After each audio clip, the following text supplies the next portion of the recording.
train. Oh! Oh, he ain't thinking for the bits. Oh, fuck, nigga. This shit done got serious, man. Oh, this shit done got serious, man. Alright. It's, they say boy escapes from YouTuber's house of horrors. I just know this shit gonna be crazy, bro. Wondering if you could do 2 favors. Well, what are they? Taking me to the nearest police station. What's going on, son? Have a seat there. It's personal business. Ring, ring, ring. Whoa! Wait a minute, how do you come in my house? And I'm a good woman. I don't do naughty things. The lives of Oh! T-Roy with another sub! What the fuck, T-Roy? He got some money. You unlock a random emote. Nah, you that boy done unlock the mafia emote. Stop playing. Nah. Alright, 1.2k bits or 3 subs remaining to complete level 2. Alright, you trying to hey listen, y'all boys got to complete level 2, bro. family lifestyle influencers Jody Hildebrandt and Ruby Frankie imploded on August 30th, 2023, when one of Ruby's 6 children was discovered weak and hurt. The other 5 had not been accounted for at this time, and law enforcement wasted no time in launching a full investigation. As the police delved into the twisted dynamic that had grown between the 2 women, they never could have anticipated the depths of the depravity the children were subjected to, or the mind-boggling justifications offered by the perpetrators. I just want my kids back. I want my family back. Adults have a really hard time understanding that children can be full of evil and what that takes to fight it.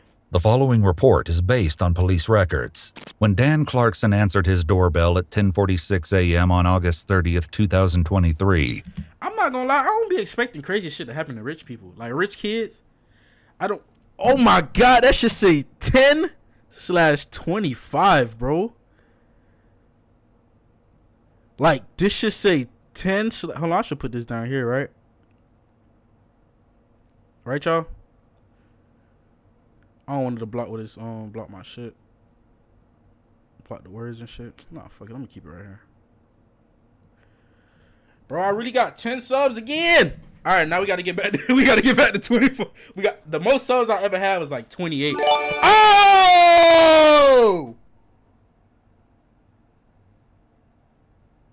Oh! Oh, my nigga Heem!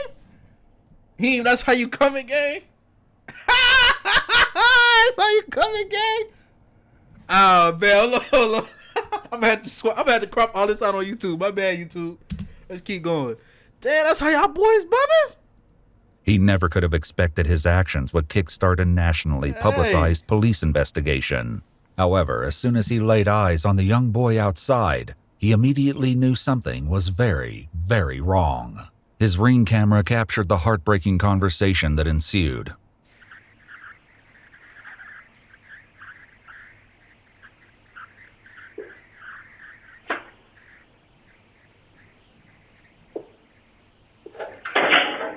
Damn, he was about to leave too. Hey. Yeah. Hi.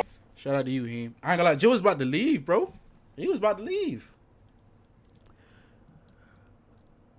What's good, my boy? What's good, man? What's good? What's good? Appreciate you for the follow. I think my shit on followers only. It should be, so. Appreciate you for the follow. Followers only chat. Oh. No, yeah, my shit need to be on followers only chat. Hey mods, make sure my shit always in followers only, please. What's good though, man? I was just wondering if you could do 2 favors. Well, what are they? Taking me to the nearest police station. Well, actually, just one's fine. Oh, what the fuck, man? Damn, man, you been in here 5 minutes, gang. Oh, what the fuck? Hype chest open. Oh my god, I got a hype chest. Oh my god, I got a hype chest. Let's go, nigga. I don't even know what the fuck this mean. I got a nice little emote. Hold on, that's my emote. I got another hype chest on the way. LML, this humble gang. Oh, what's good, my boy? What the fuck? Choo choo. Look at me right there with the cat. Oh, that's a sir. Fuck, nigga. Alright, let's get back to the video, bro. I got me doing What's too going on, much. son? Have a seat there. It's personal business. This was actually the second neighbor the boy had attempted to contact. At the first house, there was no answer, so he'd been forced to move on. Bro, I ain't gonna lie, this shit making me sad, low key, bro. LeBron ain't got no pants on or nothing, bro. No shoes on or nothing. I ain't gonna lie, bro. I hate seeing shit like this happen to people like that have the The opportunity. disturbing reason he was seeking help came out when Dan made Just this off the front emotional yard call alone, to nigga, I can tell they 911. living good. I just had a 12-year-old boy show up here at my front door asking for help. Said he just came from a neighbor's house. He's hungry and he's thirsty. While Dan was on the phone with the 911, his wife gave the boy, who introduced himself as Russell, snacks to eat while waiting for help to arrive. But shockingly, there was something more appalling about the boy's condition than his extreme malnutrition. He has duct tape around Big his ankle. injuries, there's sores around them. Yeah, there's sores around him. I think there's a good chance he's been... And he also has and he has one around his wrist ankle. as well. I mean, his wrist as well. Okay, this boy has been... Needs immediate attention. And yet, the most heartbreaking revelations were yet to come. Okay, this boy has been... Needs immediate attention. This kid has obviously been... I think he's been detained. He's obviously covered in wounds. He says Damn, bro. I ain't gonna lie, I'm gonna keep it 100, bro. I think one of the hardest jobs ever have, bro, is a 911 dispatcher or a fucking like a air traffic control. Like, bro, I would probably kill. I wouldn't unalive myself, but I would probably like lose my fucking mind, gang. Like, or a police officer. What's happened to him Just dealing with We need the police here. dealing with that shit. The police every and day, an bro. ambulance were already on the way. During the tense waiting period, Russell revealed that he'd been staying with his mother and her friend, Jody Hildebrandt, since May. Terrifyingly, he added that he wasn't the only child in Jody's house. His two sisters, ages 9 and 14, were still inside.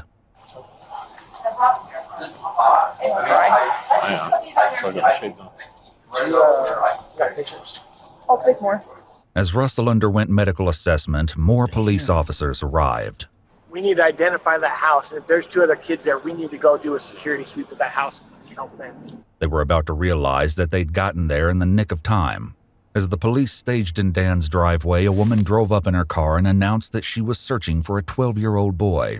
She gave her name as none other than Jody Hildebrandt, the woman Russell said his family had been staying with.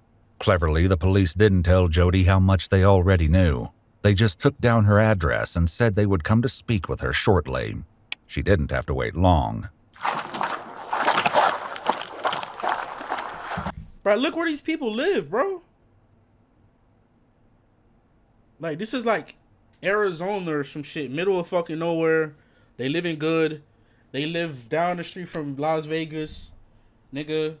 They live in the middle of the... Like, bro, you supposed to be like a good... Like, you... All money ain't good money, bro. All rich people ain't good fucking people, bro. Real shit. This shit mind-boggling to me. They're not even... You don't even have to be rich. You're well off for sure. Look at your house.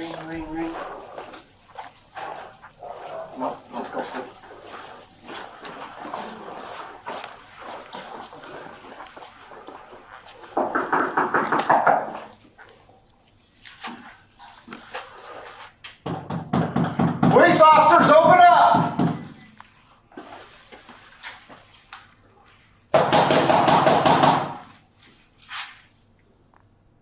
got movement right here. Right there. Contact. Got movement. Open the door!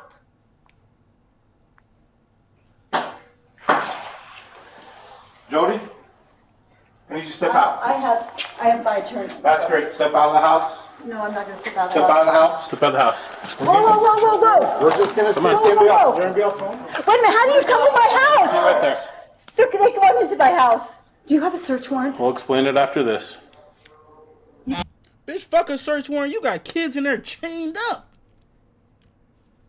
The fuck? Well, the search warrant probably will fuck up the case in court, but bitch, you got kids. Fuck the case. Fuck the court, bitch.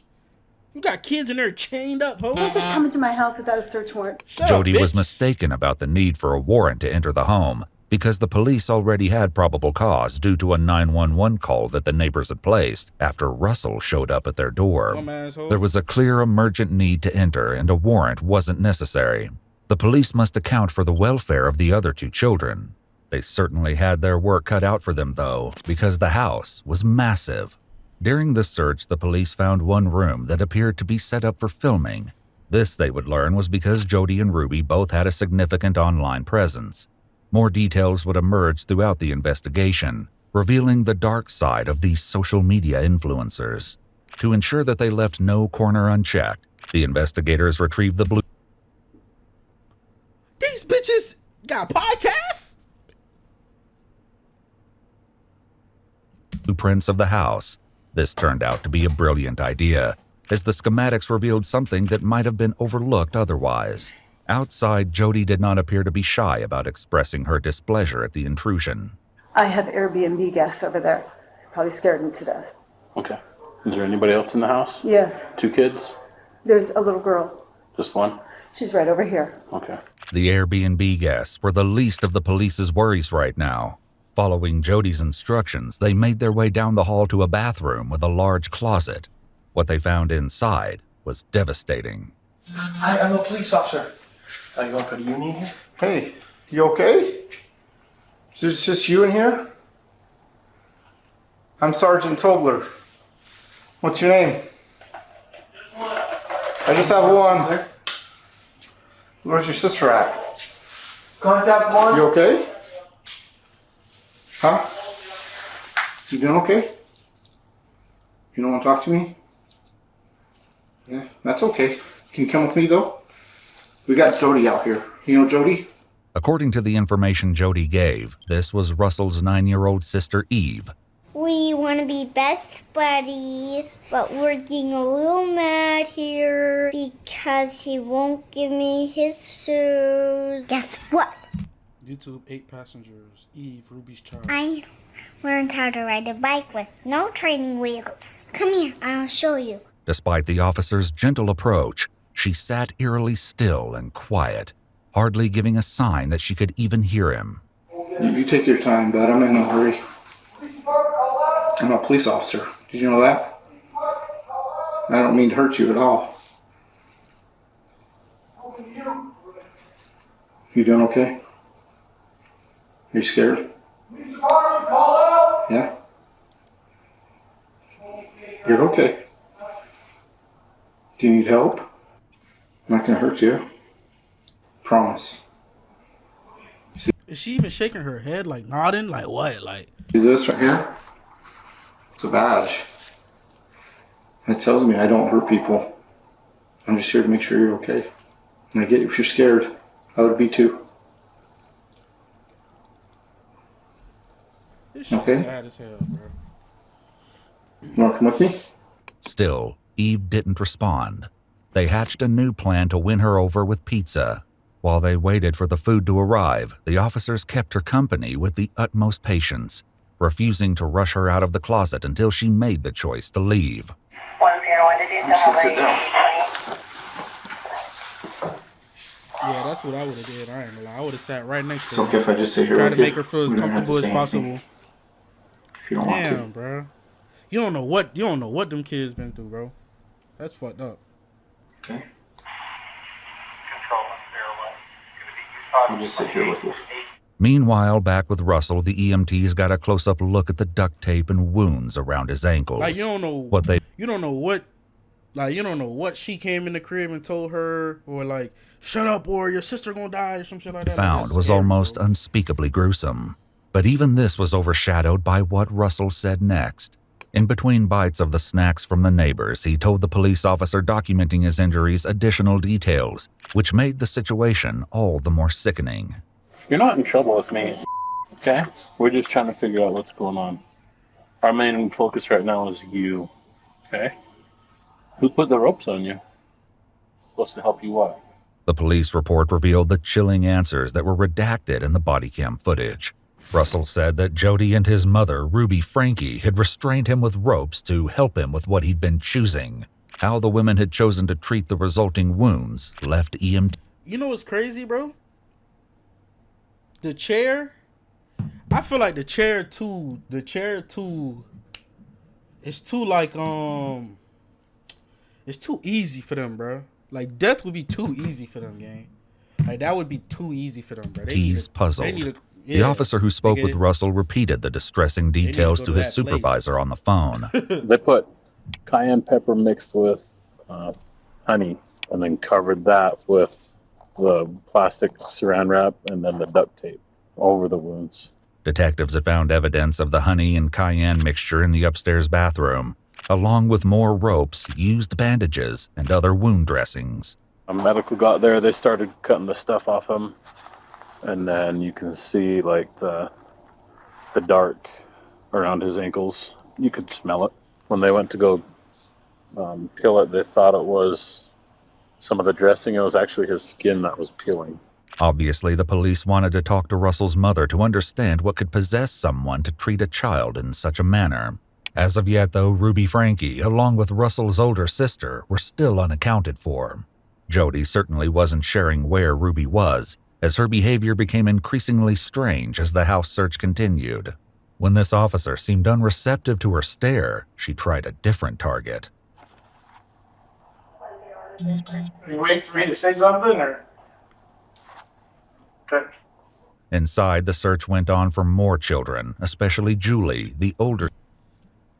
His skin came off, my nigga? Nah, bro. Sister. They ass need to get. You see, America, do y'all really believe in eye for an eye? Cause that motherfucker right there. Alright, I would have wrapped that bitch up with, bro, you know how long that shit must have been on him? That's what I'm thinking, like that shit. What Russell said was at Jody's house.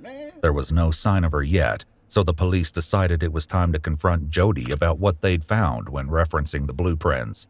A safe room in the basement, locked with a vault door. I have a question for you. Yeah. You have a room downstairs that has a safe wheel on the front. Mm-hmm. How do we get access to that to ensure that there's no one else in this home? Adam. They do need to search that there's nobody else, so I think you can give them access to make sure there's nobody in there. After further back and forth to get the lock combination from Jody, a team returned to the basement to open the safe. Upstairs, additional officers were still trying to gain the trust of the little girl in the bathroom closet. Found dead skin. She found dead skin. Dead skin. Get out from underneath my bed. Right now. Sorry, Mom. I am more upset that you came in my room when you knew you weren't supposed to. You knew that it was a bad idea. Yeah. You're still going to have the consequence of not having your nails done for a month. Mom. It's a deal. Give me a hug. Mom. Can I help you too to get paid? Because I want a lot of money. You. They likely hoped that the arrival of the pizza would change things in their favor, but they were in for yet another surprise. I'll put this in, okay? When you're hungry, you can eat. There you go. Despite how painfully thin she appeared, Eve didn't go for the food right away.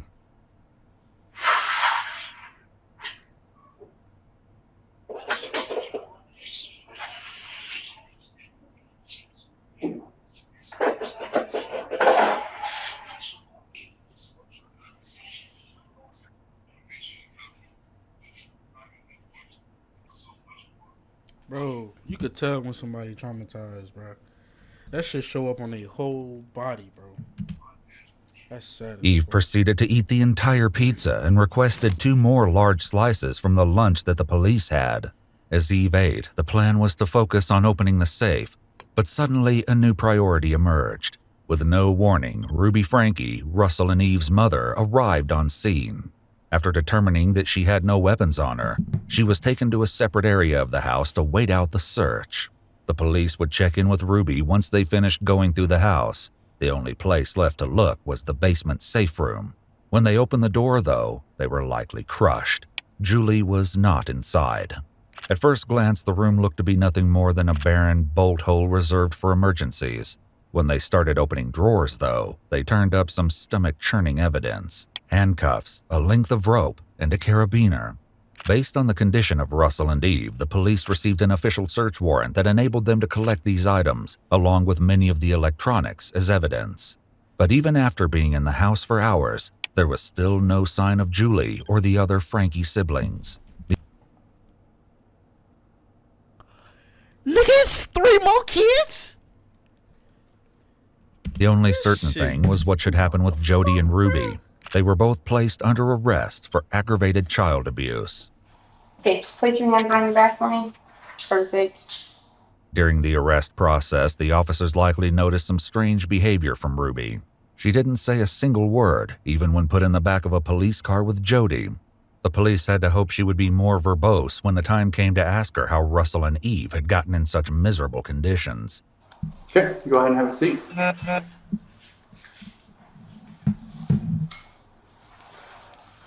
She is definitely not a talker. She not?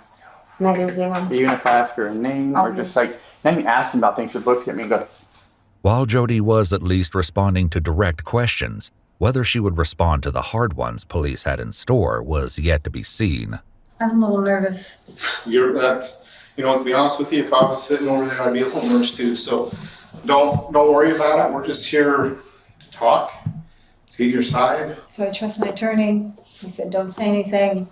And I said, I have nothing to hide. And he's like, I know that, but just let me be there with you when you talk. So you guys seem nice people. I'd like to just tell you, but I don't know who you are. I don't know if you're gonna flip my word. I'm a psychologist. I've watched people flip things all the time. So I get it. I sit on your side. I get it. It looks sad that I don't want to answer anything, but it's not because I'm trying to be difficult. Even though Jody refused to talk without a lawyer, trying to get information from Ruby was astronomically more difficult. We're just here to talk to you about kind of a few things involving your kids. So first, do you live down here or?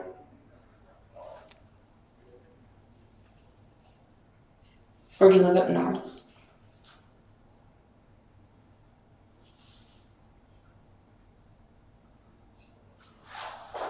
Do you want to talk to me about where you live or how many kids you have? You don't want to talk to us about anything? So yeah, this is just your chance to tell us. We're just trying to get your side of the story.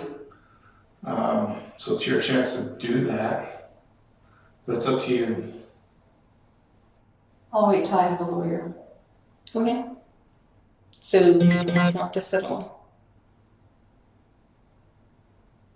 There was hardly any doubt that the two women had done horrible things to Ruby's children, but with both women unwilling to talk, the police still had no idea why. Answers, though, were closer than anyone thought. When the detectives first got to the police station, they found a surprise visitor waiting. Ruby's husband, Kevin Franke, was there, and he wanted to pick up his kids. With so many burning questions pertaining to the Franke family, Kevin was detained and taken to a third interrogation room where he was read his rights. How did you find out that you needed to come here to the street? I received a message that I needed to come pick up my kids from the police department in Highlands. And who was that message from?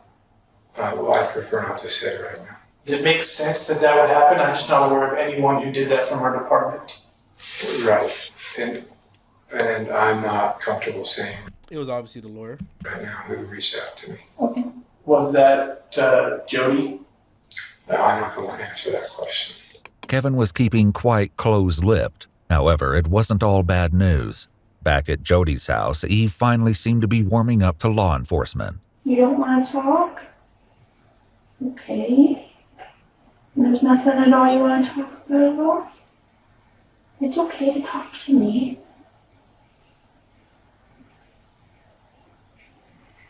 Are you scared?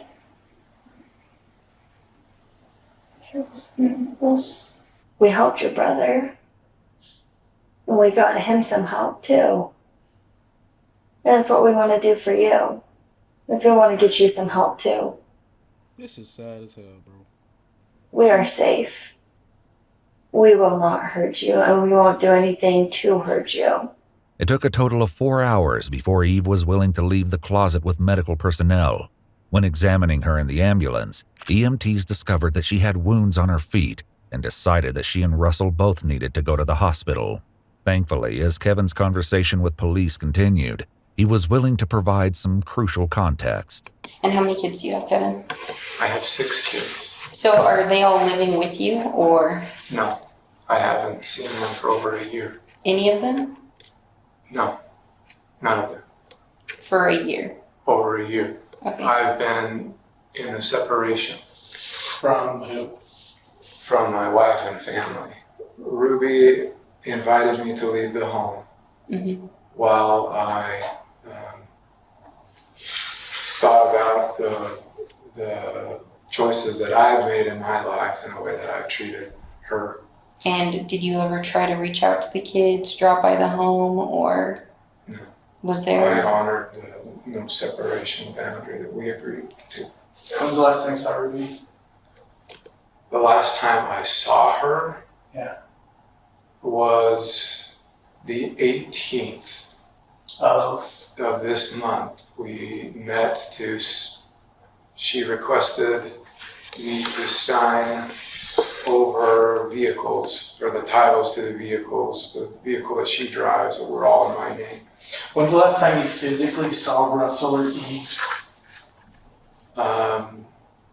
The day that I moved out, July 24th, 2022. So my job is to financially provide for them. I was trying to figure out like how much of a role do you play in the caretaking of specifically of those 2 kids?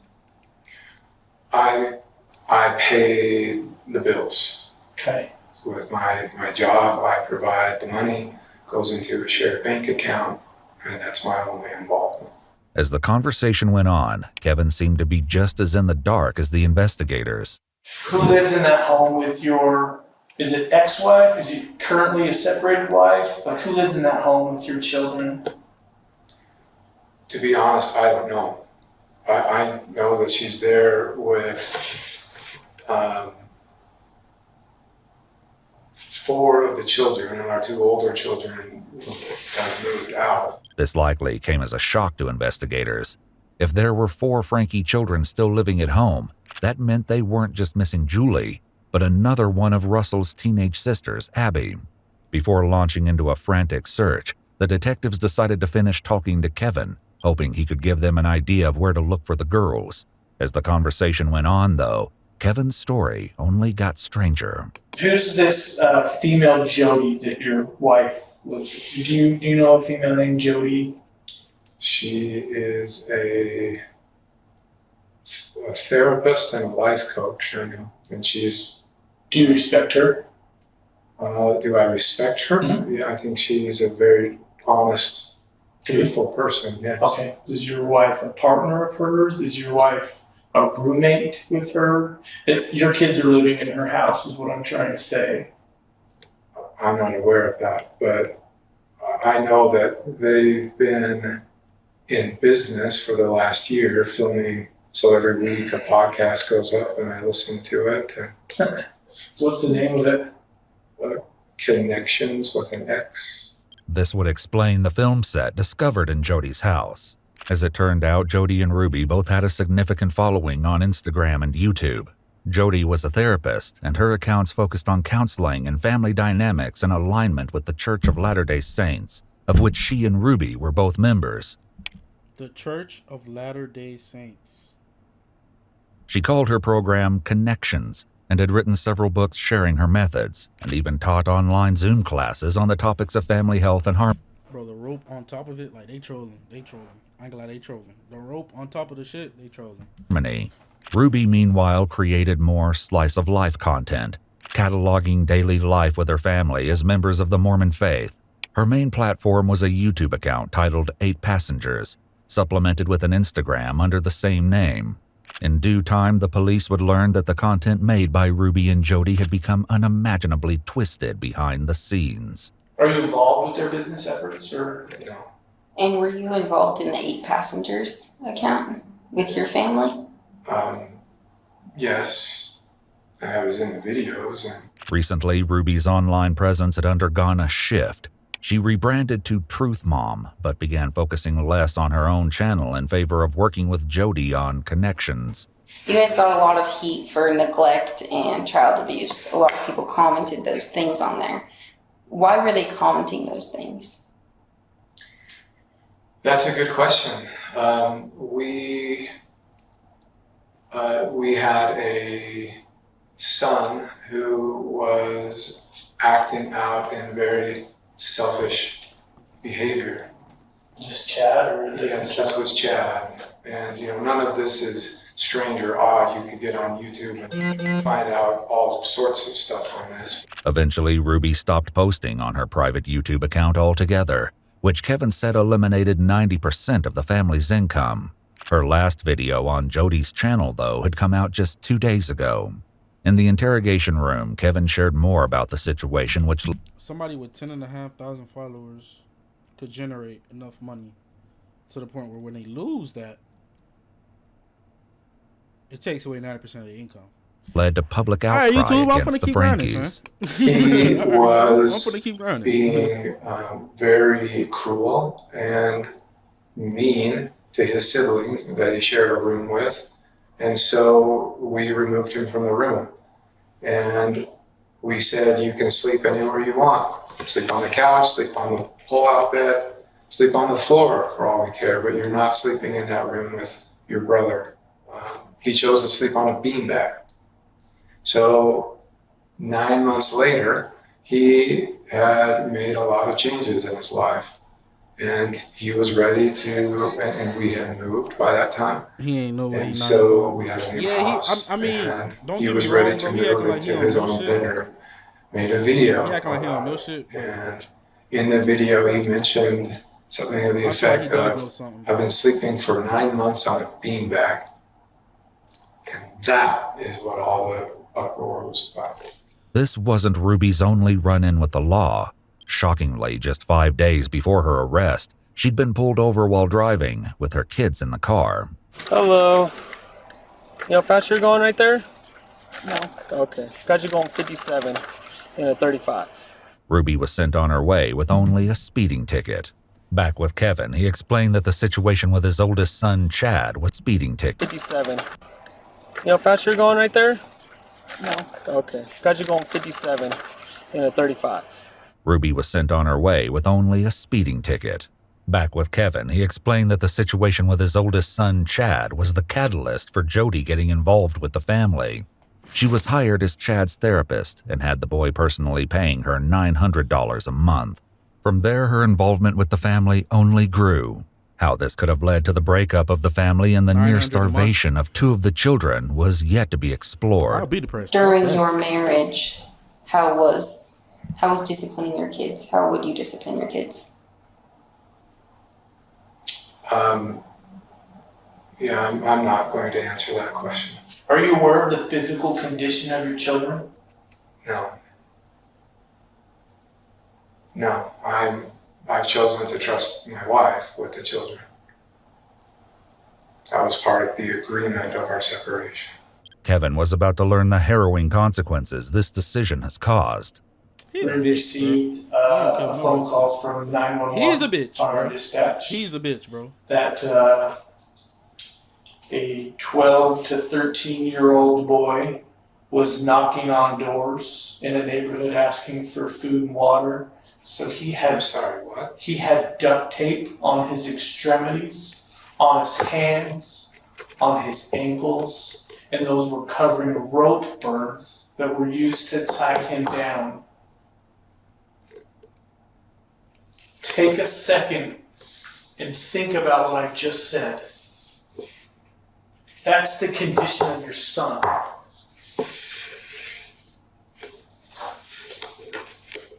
Given that information, your son was taken to the hospital. A warrant has been applied and granted by the Department of Child and Family Services to remove both Russell and Eve from your wife's care. Do you understand that? I understand. Would you condone that behavior? Would I condone that behavior? That's my job. My job is to find out your knowledge of the treatment of these based precious on your description, children. no. But again, I don't know the details, or I don't know what's going on. But as you described that sounds. The fuck you mean you don't know what's going on, bro? Disgusting. What the fuck you mean you don't know what's going on? No matter what's going on, if the kid's bad or not, bro. Who the fuck tying kids No up? human being should be treated like that. The investigators stepped out to give Kevin a few private moments to come to terms with what he'd just learned. He's a bitch, When the bro. He ain't mad investigative enough. team returned 10 minutes later, He ain't mad Kevin enough. took the opportunity to ask a burning question. What's going to happen with my wife? I love my wife. I don't know. I'm being honest with you. I don't know. What the fuck? Haven't had any You worried about the bitch? Charges against my wife. Possibly.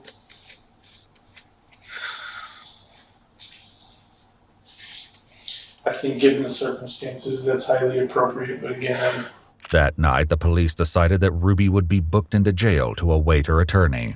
Even this, though, failed to get a reaction from her. Makes you want to let you know what criminal charges for, so you're under arrest. It's going to be 2 counts, second-degree felony of child abuse or neglect, okay? Do you understand that or no? Are you okay? I'm wondering if there's like a medical clearance that needs to, like, do you need medical attention before you go to the jail? Okay. Have you ever been arrested before?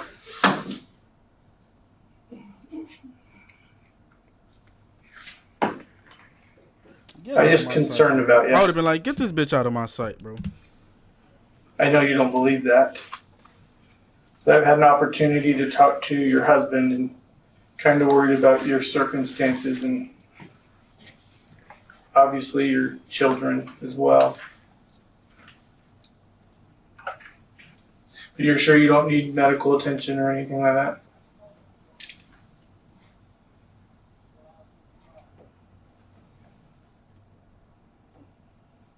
Jody, too, was escorted to a police car to be transported to jail facing the same charges. Still inside the police station, Kevin learns more from the investigators about the children. And so, I mean, this feels like getting run over by a steam truck while you're sharing with me today. Yeah, I can tell you're caught off guard. Yeah. I thought I was just coming here to pick up my kids, and for what, I don't know what or why, but... And I was planning on taking them back with me. Everything you're sharing to me just sounds like a made-up story. Like, What the fuck? What type of acting class this nigga took, bro? I have no idea what you're talking about. Bitch, fam. Like, this nigga's a hoe. it's just, it sounds like a horror movie.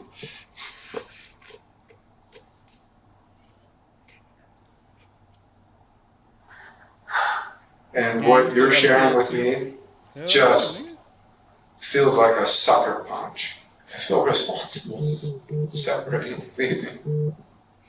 Hurts. I had. You're all doing your jobs. I had a Game Boy, but nah, they ain't no. I know you all have the best interests of my kids at mind.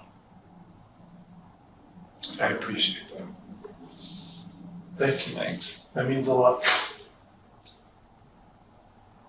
I just want my kids back. I want my family back. I want my wife back. It was doubtful either Ruby or Jody would be getting out of jail anytime soon. Jody grappled with this through the lens of religion while speaking with a friend she called from the county jail. And I don't know if I'm going to be like some kind of example, but when I get out of here, I have a story to tell, and I'm going to try to do everything I can to protect the children, because that's what's happening, is that kids are being just horribly abused. Well, I have just been begging him, like, you've got to explain this to me. Like, I cannot logically figure out what's going on here. I mean, I should be here. I haven't done anything wrong. Ruby, too, made some equally baffling claims during her jailhouse phone calls. But the most upsetting thing is that I am completely misunderstood.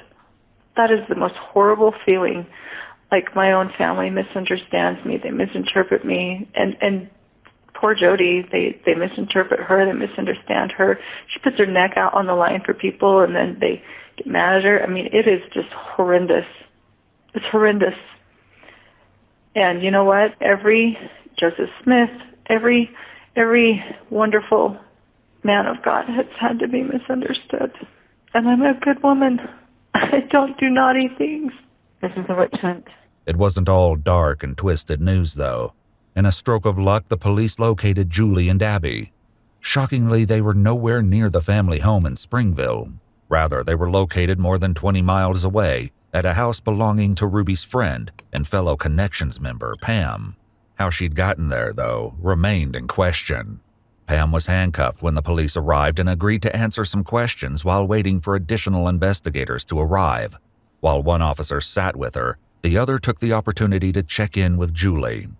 Do you need medical attention at all? Okay. Is there a reason you're so scared right now? It's us? Okay.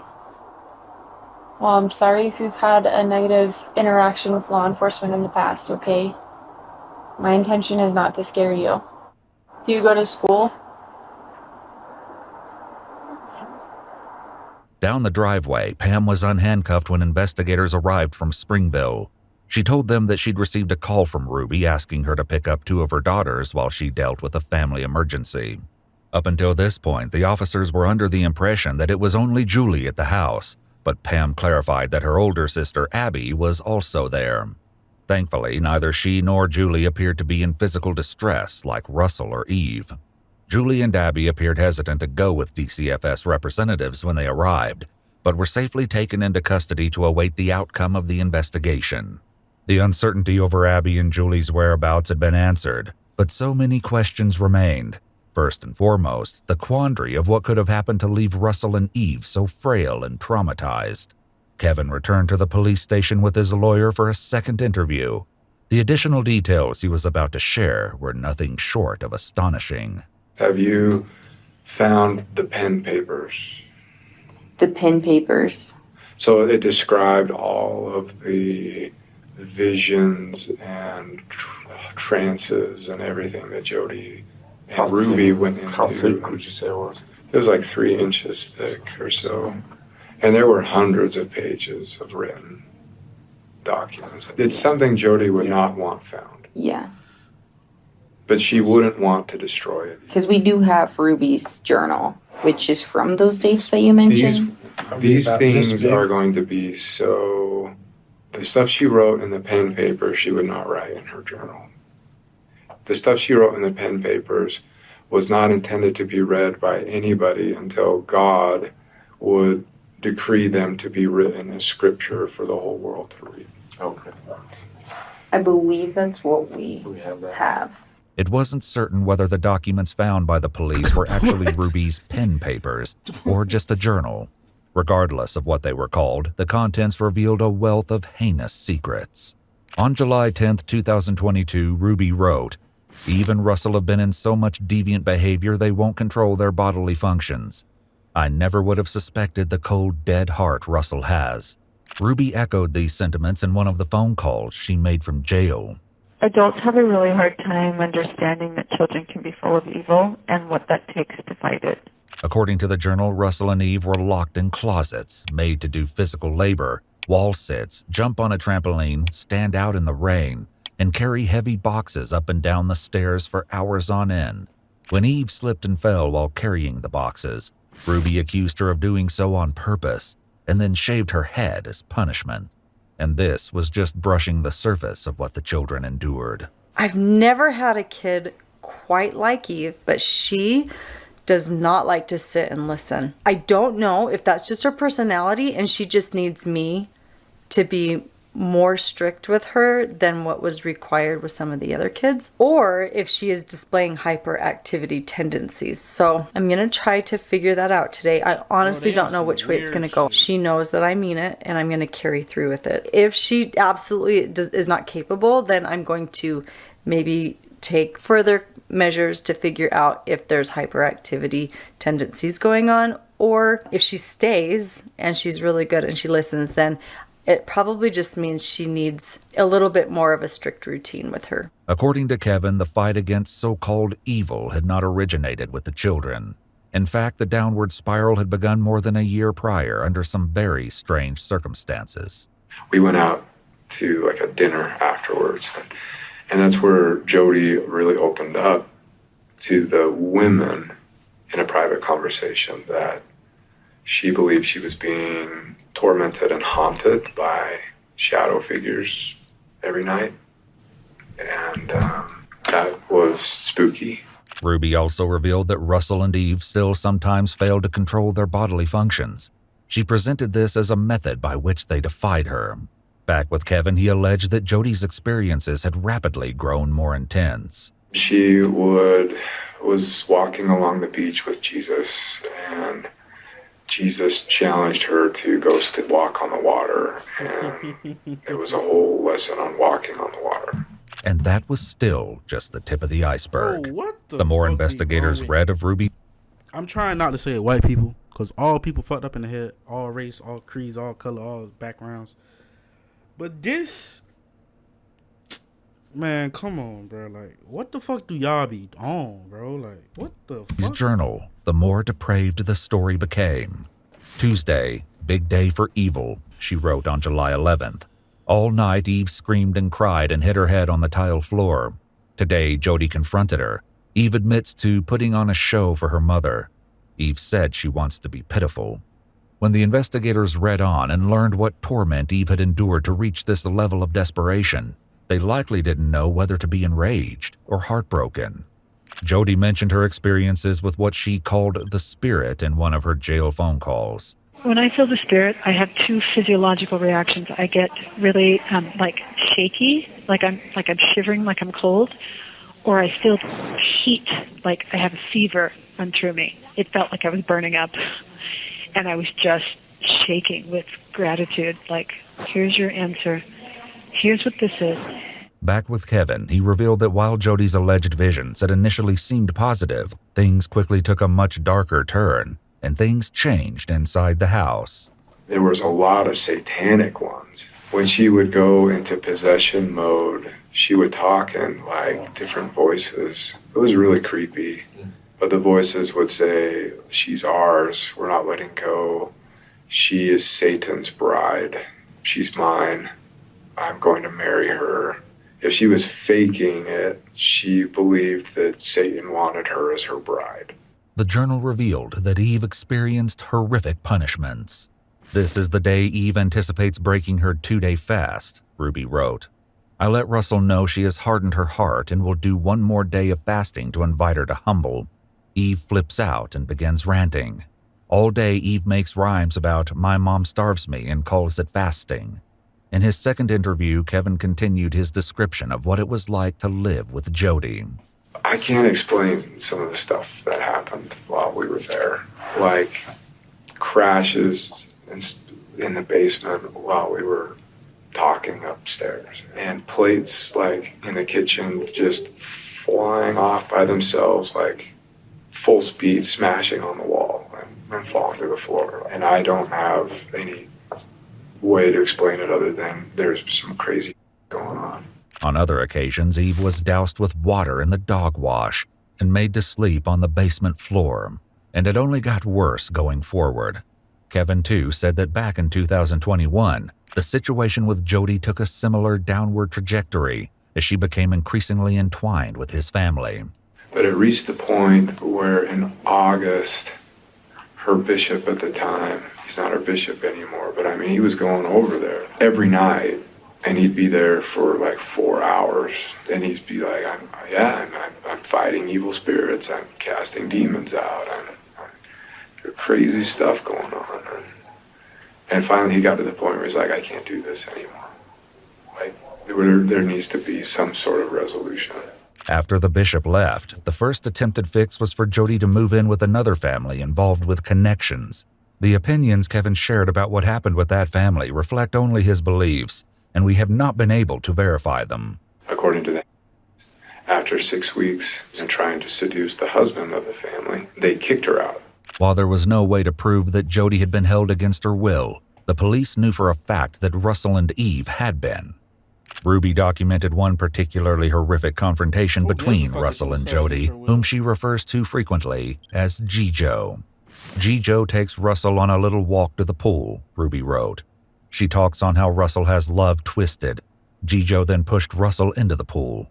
Meanwhile, Kevin recounted the events after Jody either escaped or was kicked out of the other family's home. It was at that point that they said, "Why don't you take her up to your house?" And I was like, "Oh, hell no. I don't want this in my house." But I was beaten over the head with it. Like, that's really insensitive. You know, she's done so much to help our family, and you're being selfish, and she has needs, and come on, like, it won't be for long. And so I relented, and I was like, okay. Later in his second interview, Kevin told the police about the drastic changes that took place in the Frankie house after Jody moved in. The moment she showed up in my house, just the weirdest crap started happening. Lights turning on and off, sounds of people walking in walls, and like sounds like footprints going up walls and across the ceiling, and stuff floating around. And I became the resident exorcist. That was the title I came up with myself. I thought it was kind of funny. Whenever she started to like go into a trance and go into possession, which started to be a lot. And Ruby would go up and check on her. It started like every 4 hours at night, and then it moved every 2 hours at night, then it moved every hour at night, and then at some point Ruby said, "You know what, I'm just going to start sleeping in there, and if I need you, I'll come down and get you." Kevin said that Ruby and Jody began sleeping in the same bed. However, this was only the beginning, and soon Kevin noticed that he was being subjected to unique restrictions. I could leave when I wanted, but I couldn't come back until Ruby gave me permission. I couldn't come into the kitchen to eat until Ruby gave me permission. And the upstairs where Jody roamed was completely off limits. Ruby would dictate all of the terms of how our interactions would be when we would talk. No matter what I did, no matter how like much I tried to track better, be, truthful and not be selfish. Every week it was like, you're being manipulative, you're being selfish, you're lying, you're hiding something, you're still hiding stuff. And I really started to like question my sanity, honestly. It became more and more and more and more and more isolated.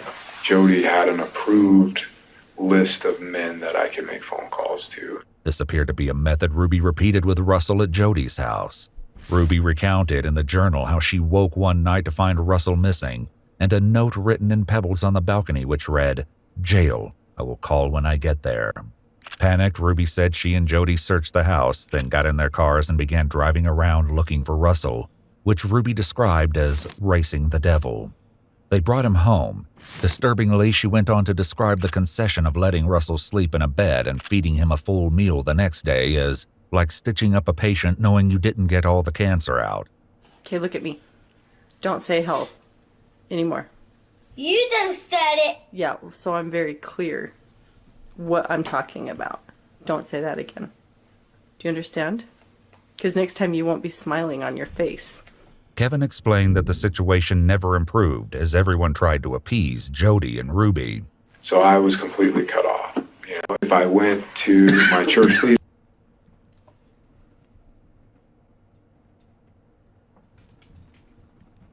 leaders, I was seeking enablement. If I went to my family, I was seeking enablement. If I went to anybody, I was seeking enablement. I felt trapped. And that's where I was all the way up until the last week of July, when Jody called me one day out of the blue and just said, "I don't understand why you're not getting it." While everything the police had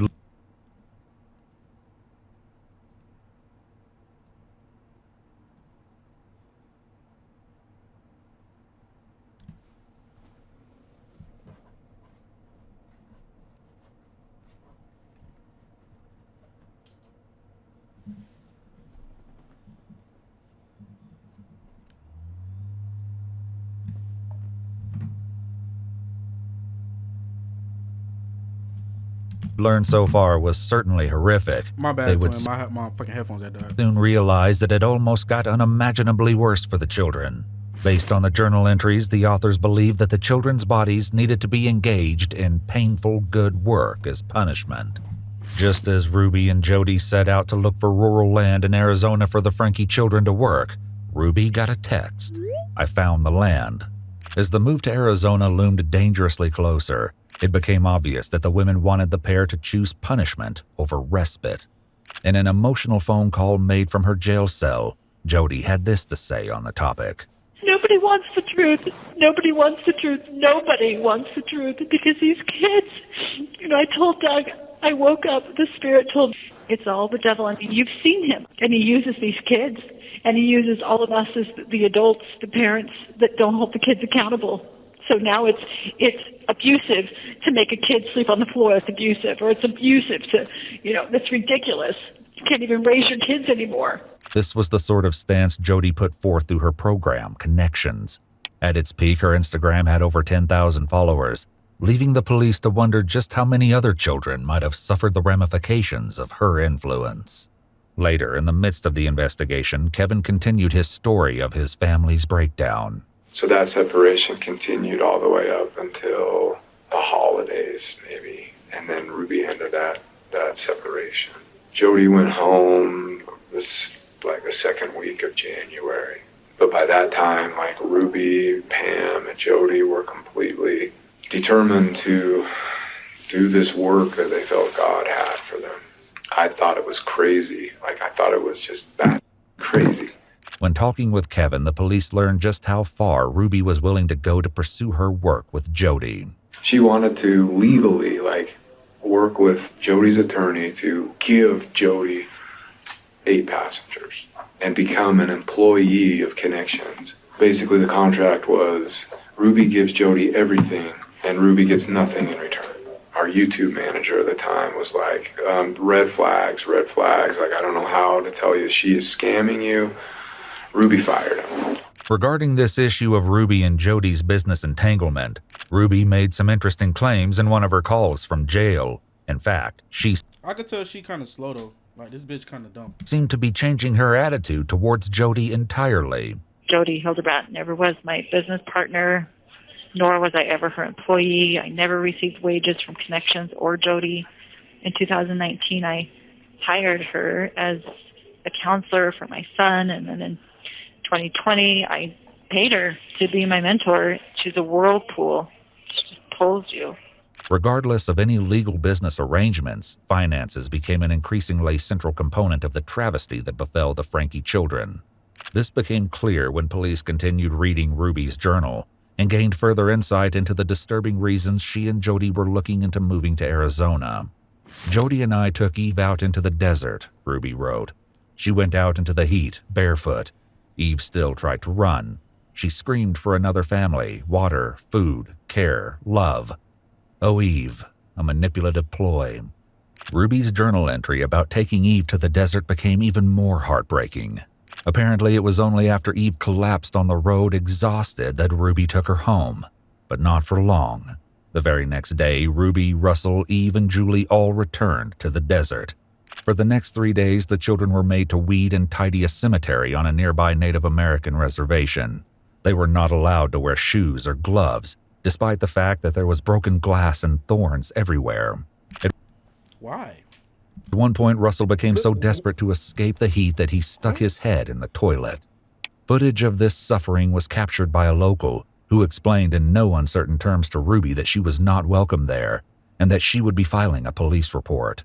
This, Ruby wrote in her journal, was a sign that the devil does not want us to take Russell and Eve out of society. Apparently, relocating to Arizona was their chosen method of avoiding further unwanted attention. One has to wonder how long the plan to get to Arizona was in process, though, based on an interaction Kevin mentioned happened before the separation. Ruby started threatening me with another separation. And just this isn't about money, this is about doing God's work. So we continued in that dynamic for the next 6 or 7 months until she went on a trip with Jody and Pam down to Arizona And I think they, like, when I read her journal, she went into Mexico or something and bought drugs or something, like prescription drugs for the emergency kits. And when she came back from that trip, before she even brought the bags into the house, she pulled me in and said, I want to talk with you. And that's when she asked me to leave. And so Kevin left and got an apartment in Springsville. At some subsequent point, Ruby also left the family home for the house in Ivans to live with Jody, where the lives of her children would become a living nightmare. Back with Kevin, he said that when Ruby initiated contact again, he had no idea the sinister plan she had in store for their children. Around that time, things with Ruby started, like, picking up, and I didn't understand why, but, like, Ruby wanted to meet in a parking lot and wanted me to sign over 2 of our cars, wanted me to sign them over to her name. I'm in total compliance mode at this point. Just like, I'm a good husband, you see, you can trust me. Ruby's comments on the journal somehow managed to become even more disturbing. She wrote, "This girl would choose to be shot and die than to humble." Even that wasn't the most disturbing part, though, because after locking Eve in the closet overnight, they decided to treat her injuries from the cactus. Ruby said, "The spirit was very strong as Julie and I witnessed Jody cleaning what did not deserve to be clean." Kevin continued his story, discussing the moment he found that his family had disappeared to live in Ivans, leaving their own house empty. But when I returned to the house, everything was packed up, and a neighbor came over and said she asked for the HOA rules and mentioned to him that she wanted to rent the house out. Which I was like, are you kidding me? And she wanted to sell the house, but couldn't because my name is on the mortgage. In another jail call, Ruby revealed that the Arizona scheme had gotten further along than anyone yet knew. One shudders to think what could have happened if Russell hadn't escaped before the move. He I pulled the money and I have it in a bag. With you? Do the police have it? Well, I don't know what the police took. But the bag was at Jody's house? They can't just take people's money.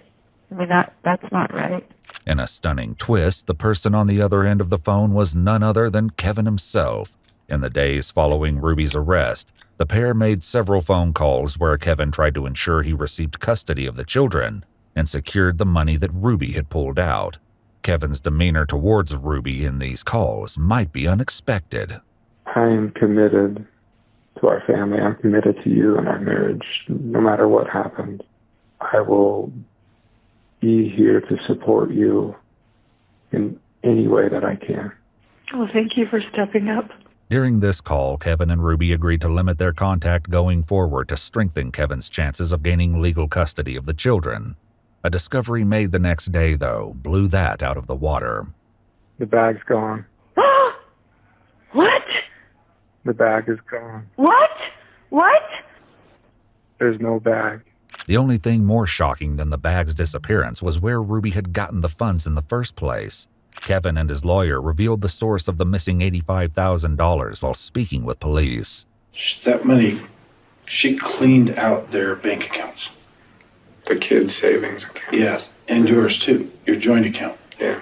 That's where that money came from. Mm-hmm. So I don't know if you can have, or if I need to have a discussion with the county attorney. Kevin would kind of like his kids' money back. Unfortunately, tracking down the money and attempting to return it to the children would likely become a separate civil case. While Ruby didn't comment on this directly while in jail, she had more thoughts to share the longer she was behind bars.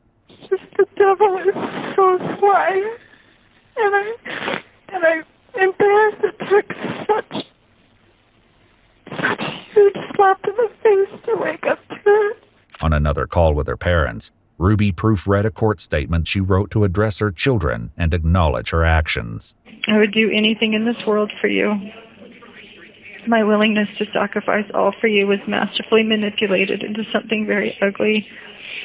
I took from you all that was safe and soft and good. I took from you your mother. How terrifying this must have been for you. I will never, ever stop crying for hurting your tender souls. You are such a very precious part of me. I'm so very sorry. But no apology in the world could begin to undo the horrible trauma experienced by the Frankie children. In contrast to Ruby's attempt to make amends, Jody's response was the same as it was at the beginning of the investigation. The Lord says that first they'll lay their hands on you. And is this bitch trying to talk about the Lord right now, bro? Alright, bro. And persecute you, delivering you up to the synagogues and into prisons. And the children shall rise up against their parents and shall cause them to be put to death. That statement right there is what's going on with me. The children shall rise up and put their parents to death, and ye shall be hated of all men for my name's sake. Ultimately, Ruby and Jody were charged with 6 felony counts of child abuse and neglect each. Rather than go to trial, Ruby and Jody pleaded guilty to 4 counts of child abuse. Though their cases were adjudicated separately, they received the same sentences. On each count, Jody and Ruby were sentenced to serve between 1 and 15 years in prison. The sentences were to be consecutive, meaning both women could be behind bars for up to 60 years, which could be the rest of their lives. Kevin continues to lobby for custody of his children, who were taken by DCFS and placed in foster care. The Frankie's oldest daughter, Sherry, is writing a book about her upbringing and has requested the public respect the privacy of her younger siblings as they attempt to recover. While their current status is unknown, we can only hope that the Frankie children are at long last experiencing the kindness and gentleness that they deserve. I ain't 1 to 15, bro. Like, what the fuck does that even mean? 1 to 15 years. Alright, bro. They could go in there and do 4 years of jail and get out. I'm just gonna be fucked up for life. That's fucked up. But alright.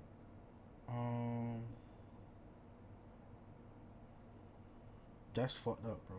Like, that's actually fucked up.